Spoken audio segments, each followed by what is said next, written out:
Question number 27, प्रकाशन वर्ष के अनुसार निम्नलिखित रचनाओं का सही अनुक्रम क्या है। फिर से अनुक्रम बताना है।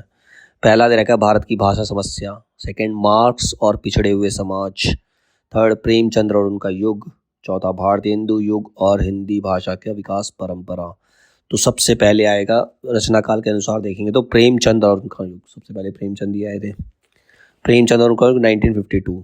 फिर आया भारत की भाषा समस्या, सेकंड है, उसके बाद फर्स्ट है 1978 में आया। फिर भारतेंदु युग और हिंदी भाषा की विकास परंपरा 1985 में आई।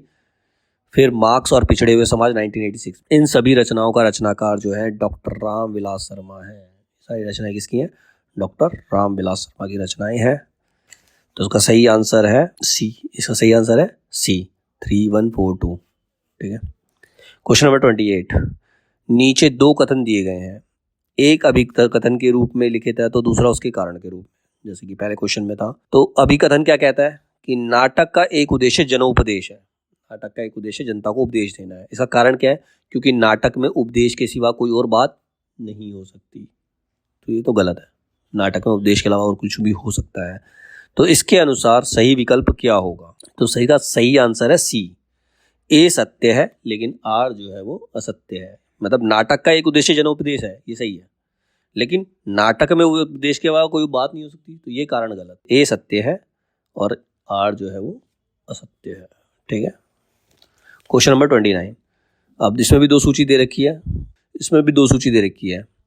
सूची 1 में दे रखा है चित्तौड़ का सर्वनाश, बी बसंत, सी जुलूस रुका है, डी गांव का मन। इधर इनके राइटर लिखे हुए हैं, विवेकी राय, विद्यानिवास मिश्र, रूप नारायण पांडे, भारतेंदु हरिश्चंद्र। तो इसमें से अगर किसी एक का तुम्हें पता है तो तुम उसको सुमेलित कर सकते हो। जैसे अभी मान लो चित्तौड़ का सर्वनाश, चित्तौड़ का सर्वनाश लिखा है रूप नारायण पांडे ने, ए का थर्ड है, एक ऑप्शन ए के अंदर, तो इसका सही आंसर है ऑप्शन ए। तो चित्तौड़ का सर्वनाश लिखा है रूप नारायण पांडे ने। बसंत लिखा है भारतेंदु हरिश्चंद्र ने, बी का 4। जुलूस रुका है विवेकी राय ने लिखा है, सी का 1। और गांव का मन जो लिखा है विद्यानिवास मिश्र ने लिखा है, डी का 2। ठीक है। क्वेश्चन नंबर 30, इसमें भी सूची दे रखी है, रचनाएं दे रखी है और दूसरे में उनके राइटर्स दे रखे हैं। ठीक है। तो सूची 1 के अंदर दे रखा सप्तपर्णी, बी है लॉट अवधार, हम हशमत, आज के अतीत, और दूसरी तरफ राइटर है कृष्णा सोबती, गिरिराज किशोर, भीष्म साहनी, दूधनाथ सिंह। तो सप्तपर्णी जो लिखा है गिरिराज किशोर ने लिखा है। सप्तपर्णी मतलब ए का 2, बी में भी और डी में भी है। दूसरा है लॉट आ उधार, ये लिखा है दूधनाथ सिंह ने, बी का 4।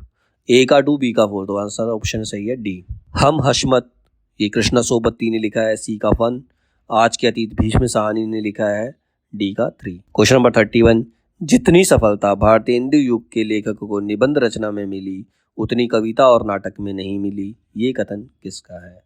तो राइटरों के नाम दे रखे हैं, रामचंद्र शुक्ल ने कहा है, हजारी प्रसाद द्विवेदी, रामविलास शर्मा, नंदुलाल वाजपेयी। सही आंसर है रामविलास शर्मा।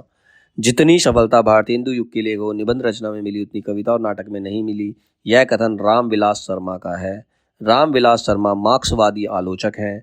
इनकी प्रमुख आलोचना कृति जो है वो है प्रेमचंद, जिसमें आलोचना की प्रेमचंद 1941 में आई, भारतेंदु युग 1943 में, निराला 1946 में, प्रगति और परंपरा 1949 में, साहित्य और संस्कृति 1949 में। तो ये कुछ आलोचनात्मक कृतियां हैं जो कि रामविलास शर्मा ने लिखी है। क्वेश्चन नंबर 32, हम राज्य लिए मरते हैं, सच्चा राज्य परंतु हमारे कर्षक ही करते हैं।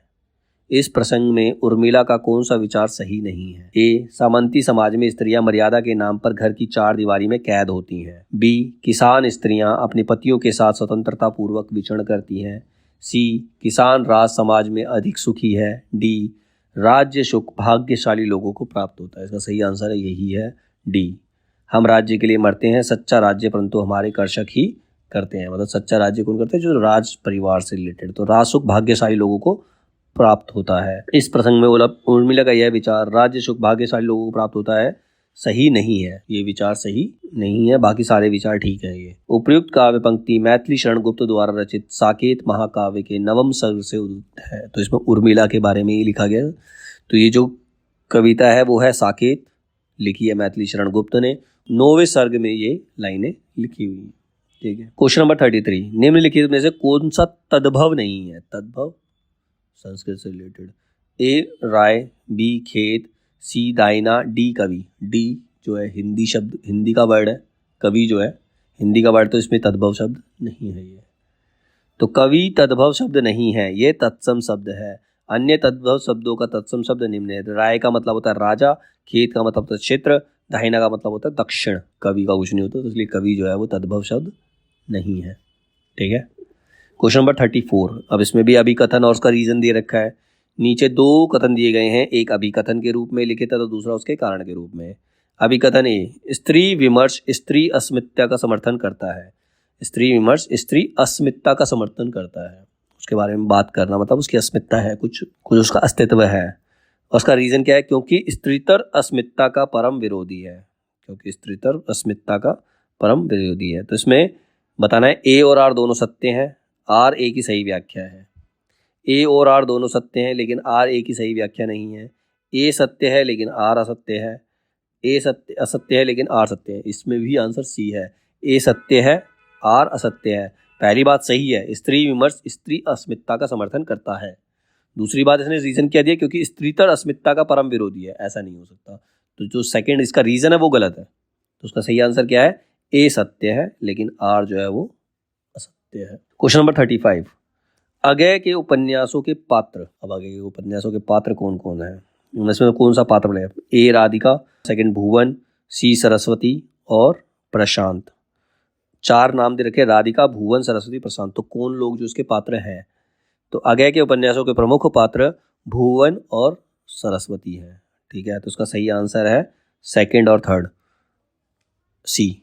ठीक है, अगय के उपन्यासों के प्रमुख पात्र भुवन और सरस्वती है। अगय के 3 प्रमुख उपन्यास एवं उनके पात्र, जैसे शेखर एक जीवनी, इसके प्रमुख पात्र जो है शेखर, सरस्वती, शारदा और शशि है। दूसरा उपन्यास है नदी के दीप, इसके प्रमुख पात्र जो है भुवन, रेखा, गौरा, चंद्रमाधव है। अपने अपने अजनबी, इसके जो पात्र हैं वो शैलमा और योके हैं। ठीक है, तो 2 ही पात्र दे रखे थे, भुवन और सरस्वती दे रखे हैं। ठीक है। क्वेश्चन नंबर 36, निम्नलिखित में से मैला आंचल उपन्यास के पात्र। अब मैला आंचल में कौन से पात्र हैं? कमला, शाहनवाज, सहदेव मिसिर, बलभद्र नारायण। तो इनमें से कौन कौन है? फर्स्ट और सेकंड? नहीं, फर्स्ट और थर्ड, सेकंड और फोर्थ और सेकंड और थर्ड। तो इसका सही आंसर है सेकंड और थर्ड। शाहनवाज और सहदेव मिसिर जो है वो मैला आंचल उपन्यास के पात्र हैं। कमला और सहदेव मिसिर मैला आंचल उपन्यास के पात्र हैं। तो कमला यानी कि फर्स्ट और थर्ड, तो इसका सही आंसर है बी। ठीक है, कमला और सहदेव मिसिर मैला आंचल उपन्यास के पात्र हैं। मैला आंचल उपन्यास के अन्य पात्र और भी हैं, बालदेव, बावनदास, कालीचरण, लक्ष्मी, कमली, राम खेलावन, रामदास, सेवादास, राम कृपाल सिंह, डॉक्टर प्रशांत, तहसीलदार वासुदेव। मैला आंचल 1954 में आया था ये उपन्यास। तो मैला आंचल उपन्यास के लेखक जो है फणीश्वर नाथ रेणु है। ये एक आंचलिक उपन्यास है। आंचलिक उपन्यास क्या होता है? जो एक छोटा सा क्षेत्र बना था गांव का किनारे पे, कोने पे जो छोटा सा क्षेत्र होता है उसको अंचल कहते हैं। और ये जो मैला आंचल है पंजाब का एक छोटा सा क्षेत्र था। अगर उपन्यास पढ़ा हो तो उसके बारे में पता होगा। ठीक है। क्वेश्चन नंबर 37, रामचंद्र शुक्ल के अनुसार सिम सिंह सरोज में गिनाए गए ग्रंथ कौन कौन से हैं? राम सतसई, कड़खा रामायण, दोहावली, कवित रामायण। तो रामचंद्र शुक्ल के अनुसार सिम सिंह सरोज में गिनाए गए ग्रंथ जो हैं राम सतसई और कड़खा रामायण है, यानी कि फर्स्ट एंड सेकंड। ठीक है। क्वेश्चन नंबर 38, मैं चाहता हूं कि साहित्य संबंधी धारणाएं वास्तविक साहित्य में विश्लेषण के आधार पर बनाई जाए। ये पंक्तियां एक साहित्यिक डायरी के किस प्रकरण से ली गई हैं? तो इसके ऑप्शन दे रखे हैं, ए एक लंबी कविता का अंत, बी कलाकार की व्यक्तिगत ईमानदारी, सी तीसरा क्षण और डी एक मित्र की पत्नी का प्रश्न चिन्ह। तो आंसर है सी। मैं चाहता हूं कि साहित्यिक संबंधी धारणाएं वास्तविक साहित्य में विश्लेषण के आधार पर बनाई जाएं। ये पंक्तियां एक साहित्यिक डायरी के तीसरा क्षण प्रकरण से ली गई हैं। एक साहित्यिक की डायरी निबंध संग्रह के लेखक जो हैं गजानन माधव मुक्तिबोध है। ठीक है। क्वेश्चन नंबर 39, इसमें 2 कॉलम दे रखे हैं। एक तरफ कविताएं रचनाएं हैं, दूसरी तरफ उसके राइटर हैं। होली है, पीछे मत फेंकिए, मेरी जन्मभूमि परंपरा बंधन नहीं। तो राइटर दे रखे हजारी प्रसाद द्विवेदी, विद्यानिवास मिश्र, प्रताप नारायण मिश्र और बालकृष्ण भट्ट। तो होली है जो है वो है प्रताप नारायण मिश्र का। होली है प्रताप नारायण की, ए का थर्ड, ठीक है, ए का थर्ड है ऑप्शन सी के अंदर। तो इसका आंसर सही है ऑप्शन सी। होली है प्रताप नारायण मिश्र, पीछे मत फेंकिए बालकृष्ण भट्ट, मेरी जन्मभूमि हजारी प्रसाद द्विवेदी, परंपरा बंधन नहीं है विद्यानिवास मिश्र। ठीक है, तो अब क्वेश्चन में पढ़ रहे हैं तो कुछ चीज़ें याद रहेंगी। अगर से ऐसा ही कोई उससे रिलेटेड कोई क्वेश्चन आए तो उसका आंसर हम कर सकते हैं। Question number 40। अब इसमें भी दो कॉलम दे रखे हैं, एक तरफ पंक्तियाँ हैं, दूसरी तरफ राइटर्स हैं। पहली है प्रकृति जाके कोई अंग परी, स्वान पूछ कोटिक जो लागे, सुधी न काहू करी। बी दे रखा है बहुविध चित्र बनाए के, हरी रचियो क्रीड़ा रास, जेही ना इच्छा झूली बे, ऐसी बुद्धि के ही पास। सी थारो रूप देखियाँ अटकी, कुल कुटुम सजन सकल, बार बार हटकी। डी गुरनित मोही प्रबोध दुखित, देखी आचरण मम, मोही उपजई अति क्रोध, तंबई नीति के भावई। राइटर देखे सूरदास, कबीरदास, मीरा और तुलसीदास। अब जो मीरा है वो राजस्थानी मिक्स होती है, तो इसमें सी ऑप्शन दे रखा है थारो रूप देखियाँ अटकी, कुल कुटुम सजन सकल। तो नहीं, सी का थर्ड होगा। तो सी का थर्ड किस में दे रखा है? सी का थर्ड दे रखा है दो जगह दे रखा है, ऑप्शन सी में भी दे रखा है और डी में भी दे रखा है। तो सी और डी में से कोई हो सकता है। अब हमने इसको मीरा को तो पहचान लिया, ठीक है। अब मीरा के अलावा कौन सी लाइनें पहचान सकते हैं? प्रकृति जाके जोई अंग परी, स्वान पूछ कोटिक सो लागे, सुदीना काहू करी। अब ये कृष्ण से रिलेटेड है, तो ये सूरदास, कृष्ण से रिलेटेड का भी जो है वो सूरदास है। तो यानी कि ए का फर्स्ट सी में ही दे रखा है, तो इसका सही आंसर होगा सी। यानी कि प्रकृति जाके कोई अंग परी, स्वान पूछ कोटिक जो लागे, सुधी ना काहू करी, ये सूरदास ने लिखी है। बहुविध चित्र बनाए के, हरी रचियो क्रीड़ा रास, जे ही ना इच्छा झूली बेकी, ऐसी बुद्धि भी के ही के पास। तो ऐसा जो है कबीरदास ने कहा है, ठीक है। थारो रूप देखिया अटकी, कुल कुटुम सजन सकल, बार बार हटकी। तो ये राजस्थानी से रिलेटेड तो ये मीरा है।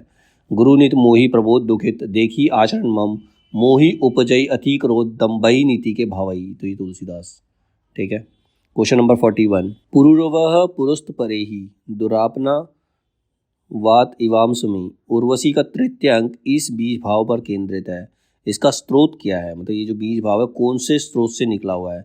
ए ऋग्वेद, बी रजुर्वेद, तीसरा तैत्तिरीय उपनिषद और डी है ब्रह्मवैवर्त पुराण। तो कहाँ से निकला है ये? पुरुर्वर पुरुस्त परेही दुरापना वात इवाम अस्मि, अर्थात हे पुरुर्वा तुम अपने घर को लौट जाओ, मैं वायु के समान दुष्प्राप्य हूँ, मतलब वायु के समान प्राप्त नहीं हूँ। उर्वशी का तृतीय अंक इस बीज भाव पर केंद्रित है, इसका स्रोत जो है वो ऋग्वेद है। उर्वशी महाकाव्य के रचयिता रामधारी सिंह दिनकर है। इसमें कुल 5 अंक हैं। अब इसमें भी दो column they the question number 42 के अंदर। एक में रचनाएं हैं, दूसरे राइटर्स हैं, जैसे श्रृंगार मंजरी, साहित्यसार, रस सारांश, प्रेम चंद्रिका। दूसरी सूची में मतीराम, चिंतामणि, देव, भिखारीदास। तो किसके हैं?